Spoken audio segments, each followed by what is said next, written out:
आकाशवाणी भोपाल से प्रस्तुत हैं प्रादेशिक समाचार।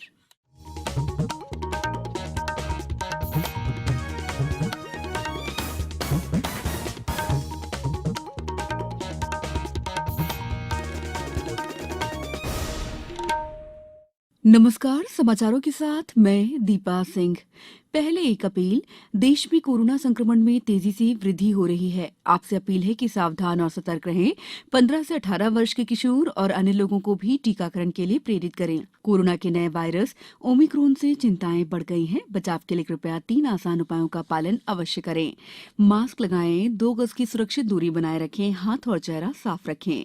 कोविड संबंधी किसी भी जानकारी और मार्गदर्शन के लिए राष्ट्रीय हेल्पलाइन नंबर 01123978046 और 1075 पर संपर्क करें। सबसे पहले मुख्य समाचार।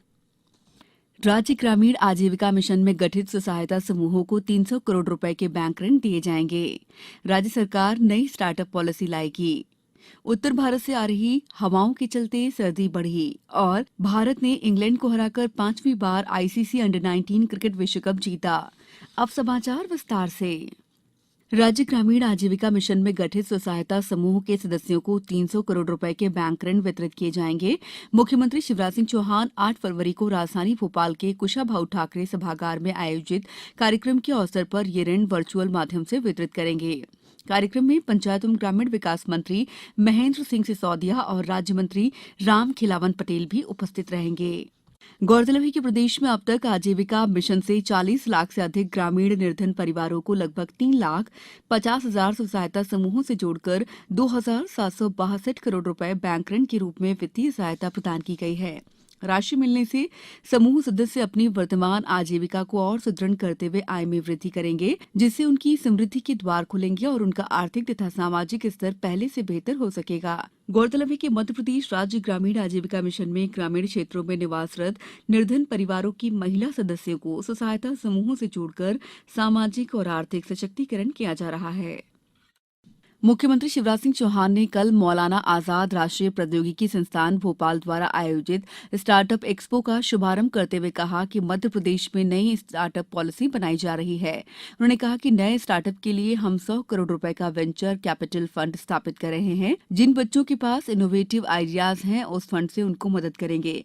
जल्दी हम ग्लोबल स्टार्टअप इन्वेस्टर्स समिट का आयोजन भी करेंगे। मुख्यमंत्री ने बताया कि मध्य प्रदेश में लगभग 1800 स्टार्टअप स्थापित हो चुके हैं। इनमें 40% बेटियां और बहनों ने स्थापित किए हैं। प्रदेश की माध्यमिक शिक्षा मंडल से संबद्ध सभी विद्यालयों की कक्षा 10वीं और 12वीं के विद्यार्थियों को मौजूदा शैक्षणिक सत्र की परीक्षाओं के लिए आवेदन करने का आज अंतिम दिन है।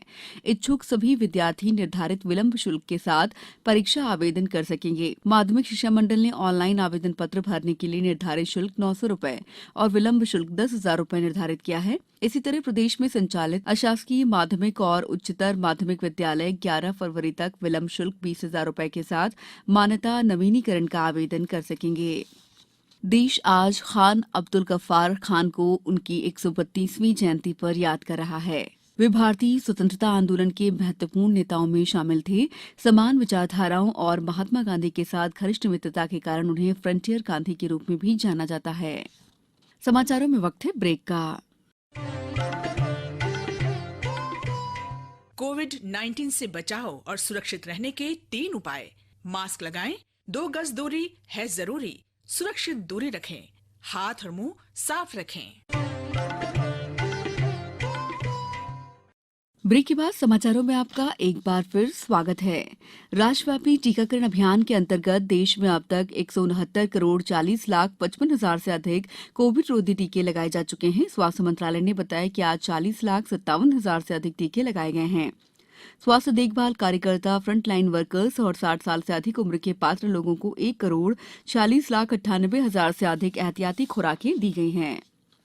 प्रधानमंत्री नरेंद्र मोदी ने कल हैदराबाद के शमशाबाद के निकट मुंशीताल में स्टैच्यू ऑफ इक्वेलिटी राष्ट्र को समर्पित किया। 216 फीट ऊंची ये प्रतिमा सदी के संत रामानुचार्य की है, जिन्होंने धर्म, जाति और नस्ल सहित जीवन के सभी पक्षों में समानता पर बल दिया। प्रधानमंत्री ने इससे पहले पतनचेरू में अंतर्राष्ट्रीय अर्ध शुष्क उष्णकटिबंधीय फसल अनुसंधान संस्थान इक्रिसेट के स्वर्ण जयंती समारोह का शुभारंभ किया। इस अवसर पर उन्होंने पादप संरक्षण पर संस्थान के जलवायु परिवर्तन अनुसंधान केंद्र और तीव्र उत्पादन उन्नति सुविधा का उद्घाटन किया। उन्होंने संस्थान की 50वीं वर्षगांठ समारोह पर एक डाक टिकट भी जारी किया। उत्तर भारत से आ रही सर्द हवाओं के कारण प्रदेश में एक बार फिर ठंड ने जोर पकड़ लिया है। बीते 24 घंटों में दिन और रात के पारे में गिरावट दर्ज की गई। पचमढ़ी में सबसे कम न्यूनतम तापमान 2.5 डिग्री सेल्सियस रिकॉर्ड किया गया। वहीं प्रदेश भर में रात का पारा 10 डिग्री सेल्सियस के नीचे आ गया। छिंदवाड़ा, मंडला, मलाजगढ़, खंडवा, रतलाम, खजुराहो, जबलपुर, नौगांव, रीवा, सतना, उमरिया, बैतूल और होशंगाबाद में कड़ाके की सर्दी जारी है। इन स्थानों पर न्यूनतम तापमान में 4 डिग्री से ज्यादा की गिरावट दर्ज की गई।